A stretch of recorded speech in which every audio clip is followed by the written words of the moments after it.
जननी जन्म सौख्यानां वर्धनी कुल संपदां पदवी पूर्व पुण्यानां लिख्यते जन्म पत्रिका गजाननं भूतगणादि सेवितं कवित्त जम्बो पलसार पक्षितम उमासुदम सोह विनाश कारणम नमामि विघ्नेश्वर पादपंकजम आदित्याय च सोमाय मंगलाय बुधाय च गुरु शुक्र சனிபியஸ்ச ராகவே கேதவே நமஹா.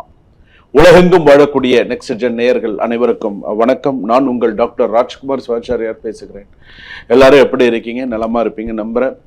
எல்லாருக்கும் இறைவனுடைய ஆசீர்வாதம் நிறைய இருக்கட்டும். எல்லாருக்கும் இன்பமே சூழ்க எல்லோரும் வாழ்க என்ற வாக்கியத்தின் உண்மையாகும்படி எல்லாருக்கும் தமிழ் மாத ராசி பலன்கள் என்று சொல்லக்கூடிய அளவில் இந்த தமிழ் மாதம் ஆணி மாதம் மேஷ ராசியிலிருந்து மீனராசி வரைக்கும் எப்படி இருக்குது, என்னென்ன பண்ணணும், எப்படி இருக்குது, எதுக்காக இதெல்லாம் சொல்லணும், இதெல்லாம் சொல்லணுங்கிறதே கிடையாது. எதுக்காக நீங்கள் எல்லாரும் அலர்ட்டாக இருக்கணும். எல்லாருமே ஸோ நம்ம உண்மையை நம்ம தெரிஞ்சுட்டோம்னு வச்சுக்கோங்க, நம்ம மைண்ட் செட் பண்ணிப்போம். ஸோ நமக்கு இதெல்லாம் இருக்குது. ஸோ சில பேருக்கு பொது பலன்களே தன்னுடைய வாழ்க்கைக்கு பொருந்திய அளவுக்கு சுவாமிஜி சொல்கிறாங்க அப்படிங்கிற அளவுக்கு சில பேருக்கு தெரியுது. அது சில பேருக்கு 90% வரைக்கும் ஒத்து போகும். சுவாமி ஏதாவது என்ன உண்டோ, ஃபேக்ட் என்ன உண்டோ சில சுவாமி அப்படியே சொல்லிடுறாங்க அப்படின்னு சொல்லுவோம். ஸோ அந்த அளவுக்கு இருக்குது. ஆனால் இதில் நான் ஒரு விஷயம் என்னென்னா, நம்ம தெரிஞ்சுக்கிறோம், அவ்வளோதான். நம்ம ஜாதகத்தை பற்றி நம்ம முழுமையாக நம்ம கற்றுக்குறோம், தெரிஞ்சுக்கிறோம். அதுக்கு தகுந்த மாதிரி நம்ம மைண்ட் செட் பண்ணிக்கிறோம். நமக்கு நல்லது எது, கெட்டது எது, எந்த மாதத்தில் நல்லா இருக்கணும், எந்தெந்த நாள் நமக்கு அனுகூலமான நாட்கள், சந்திராஷ்டிரம அமைப்பு, நம்ம அதுக்கு தகுந்த மாதிரி நம்ம தெய்வ வழிபாடுகள் எல்லாமே நம்ம செய்ய தான் நம்ம வாழ்க்கையில் அடுத்த கட்டத்துக்கு நம்மளால் முன்னேறி போக முடியுது. அவன் அருளாலே அவன் தாள் பணிந்து அப்படின்னு சொல்லும்பொழுது எங்கும் நிறைந்த சிவபெருமானுடைய அருள் நமக்கு எல்லாருக்கும் இருக்கணும். சுவாமி அம்பாளுடைய பரிபூர்ண அருள் எல்லாருக்கும் இருக்கணும். அதனால தான் இந்த 12 ராசி பலன்கள் சொல்லும்பொழுது இந்த மாதத்திற்கான பரிகாரங்கள், இந்த மாதத்திற்கான சில விஷயங்கள் சொல்லும்பொழுது அதை நீங்கள் அப்படியே கேட்டு சில விஷயங்கள் நீங்கள் செய்யும்போது உங்களுக்கு சில விஷயங்கள் சாதகமாக இருக்கும். உங்களுக்கு என்ன ப்ளஸ் என்ன மைனஸ்ன்றது உங்கள் ராசிக்கு நீங்கள் கேட்டிருப்பீங்க, எங்கேயும் ஸ்கிப் பண்ணாங்க பார்ப்பீங்க. ஸோ உங்களுக்கு எல்லாமே தெரியும். அப்போ இதுக்கப்புறம் இந்த ஆணி மாதத்தில் எப்படி இருக்கணும் அப்படிங்கிறத தெரிஞ்சுக்கலாம். வாங்க வீடியோ கடைசி வரைக்கும் ஸ்கிப் பண்ணாமல் பாருங்கள். அப்போ தான் குருக்கள் என்ன மந்திரங்கள் சொல்கிறார் அப்படிங்கிறது கடைசி வரைக்கும் தெரிய வரும். துலாம் ராசி நேயர்களே, துலாம் ராசிக்கு எப்படி இருக்கு? விசாக நட்சத்திரம் துலாம் ராசி இருக்கு, சுவாதி நட்சத்திரம் துலாம் ராசி இருக்கு, அதே போல் விசாக நட்சத்திரம் துலாம் ராசி, சித்திர நட்சத்திரம் துலாம் ராசி, இதெல்லாம் இருக்கு. ஸோ இப்போ இந்த துலாம் ராசி அப்படின்னு சொல்லும்போது வேலை அப்படின்னு எடுத்துக்கும் போது ஐடி துறையில் இருக்கக்கூடியவர்கள், கல்வித்துறையில் இருக்கக்கூடியவர்களுக்கெல்லாம் வேலை சிறப்பாக இருக்கும். ஸோ அடுத்தடுத்து சில ப்ராஜெக்ட், அடுத்தடுத்து சில வேலை விஷயங்கள்லாம் சக்ஸஸ்ஃபுல்லாக போகிறதுக்கான வாய்ப்புகள் இருக்குது. அலுவலகத்தில் உங்களுடைய மதிப்பு அதிகரிக்கும். ஸோ நிறைய நல்ல விஷயங்கள், அடுத்தடுத்து நிறைய சூழ்நிலைகள்லாம் உங்களுக்கு வரும். மேலதிகாரிகளின் பாராட்டு உங்களுக்கு நிறையா இருக்கும். ரெண்டாவது முக்கியமான விஷயம், லீவு எழுதி போட்டிருக்கீங்க, 12 நாள் 13 நாள் லீவ் கேட்டிருக்கீங்க அப்படின்னு சொன்னால் அது கொஞ்சம் காலதாமதப்படும். உடனே டக்குன்னு அது அக்ரி பண்ண மாட்டாங்க. சில விஷயங்கள் இருக்கும். வேலை மாற்ற முயற்சிப்பவர்களுக்கு சாதகமான தகவல் கிடைக்கும்.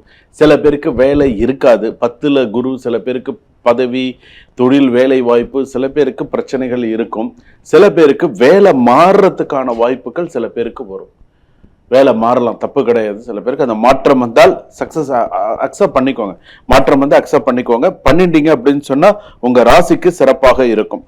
ரெண்டாவது, புதிய ஒப்பந்தங்கள், புதிய தொழில் சம்பந்தமான ஒப்பந்தங்கள் உங்களுக்கு இருக்கும். ஒன்று. ரெண்டாவது, அழகு, ஆடை, நகை, கலை, மீடியா, ஆன்லைன் வியாபாரங்கள் சிறப்பாக இருக்கும். ஸோ இப்போ மீடியா துறையில் இருக்கிறவர்களுக்கெல்லாம் நல்ல சிறப்பான நல்ல பேர் இருக்கும். பெண்கள் மூலம் நல்ல தொழில் வளர்ச்சி கிடைக்கக்கூடிய வாய்ப்புகள் உண்டு. வெளிநாட்டு வாடிக்கையாளர்கள் தொழில் நல்லா அதிகரிக்கக்கூடிய சூழ்நிலை எல்லாம் இருக்கும். ஸோ தொழில் பொறுத்த அளவுக்கு அகலக்கால் இல்லாமல் ஓரளவுக்கு நார்மலாக கொண்டு போனீங்க அப்படின்னு சொன்னால் நல்லா இருக்கும். ஒன்று. அடுத்ததாக பணவரவு அதிகரிக்கும். பழைய நிலுவைத் தொகை கைக்கு வரும். சேமிப்பு உயரும். ஏதாவது வீடு, நிலம் அந்த மாதிரிலாம் வாங்குறதுக்கான முயற்சிகள் கை கொடுக்கும். நண்பர்களின் வாக்குறுதியை நம்பி பண முதலீடு செய்ய வேண்டாம். ஸோ நான் ஏற்கனவே ஒரு சில விஷயங்கள் சொல்லியிருப்பேன். அதே போல் நீ இதில் இன்வெஸ்ட் பண்ண உனக்கு நிறையா பணம் வரும், அதில் இன்வெஸ்ட் பண்ண உனக்கு பணம் வரும்னு வேண்டாம், நான் அப்புறம் பார்த்துக்கிறேன், இப்போ எனக்கு அதில் ஐடியா இல்லை அப்படின்னு சொல்லி ஒதுங்கி போகிறதுக்கு பாருங்கள். குடும்பத்தில் மகிழ்ச்சி மற்றும் ஒற்றுமை அதிகரிக்கும். கணவன் மனைவி உறவு மேம்படும். உறவினர்களுடன் இருந்த மனக்கசப்பு நீங்கும்.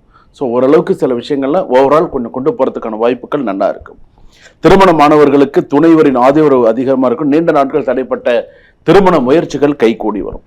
திருமண பேச்சுவார்த்தைகள் வெற்றிகரமாக முடியும். ஸோ நிறைய நல்ல விஷயங்கள்லாம் நடக்கும்.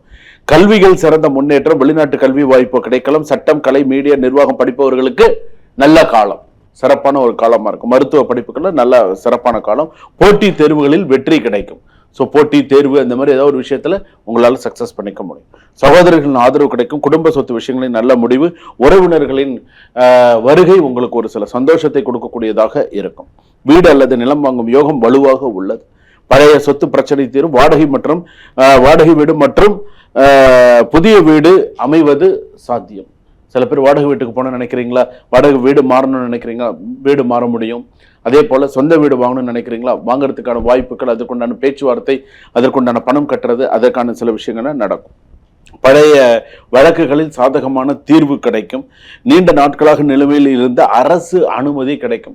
நான் ரொம்ப நாளா எதிர்பார்த்துட்டு இருந்தேங்க, கவர்மெண்ட் கிட்ட இருந்து எனக்கு இந்த சாங்ஷன் கிடைக்கும், கவர்மெண்ட் கிட்ட இருந்து எனக்கு இந்த விஷயம் கிடைக்கும், நான் எதிர்பார்த்தேன், நிலுவையில் இருந்தது, இப்பதான் சார் அது எனக்கு கைகூடி வந்திருக்கு அப்படின்னு சொல்லக்கூடிய அளவுக்கு இந்த ஆணி மாதமானது துலாம் ராசிக்கு இருக்கும். ஸோ கவலை வேண்டாம்.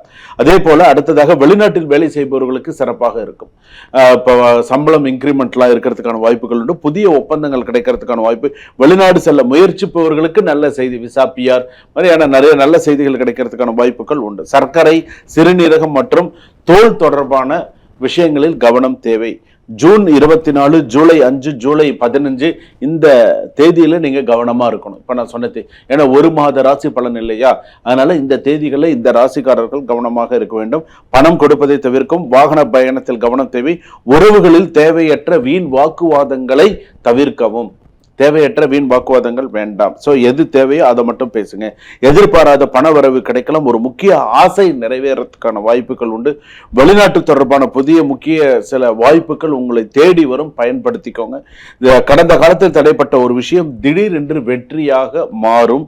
ஸோ வெள்ளிக்கிழமை அன்னைக்கு நீங்க செய்ய வேண்டியது, வெள்ளிக்கிழமை அன்னைக்கு நீங்க என்ன பண்ணுங்க, அம்பாளுக்கு மல்லிகைப்பூ, அந்த வெள்ளை சம்பந்தப்பட்ட புஷ்பங்கள் எதுவானாலும் இருக்கலாம், அந்த மாதிரி ஏதாவது அம்பாளுக்கு மல்லிகைப்பூ, அது மாதிரி வாசனை புஷ்பங்களால் அம்பாளுக்கு சாற்றி அம்பாளுக்கு அகல் விளக்குல நெய் தீபம் ஏற்றி வைங்க.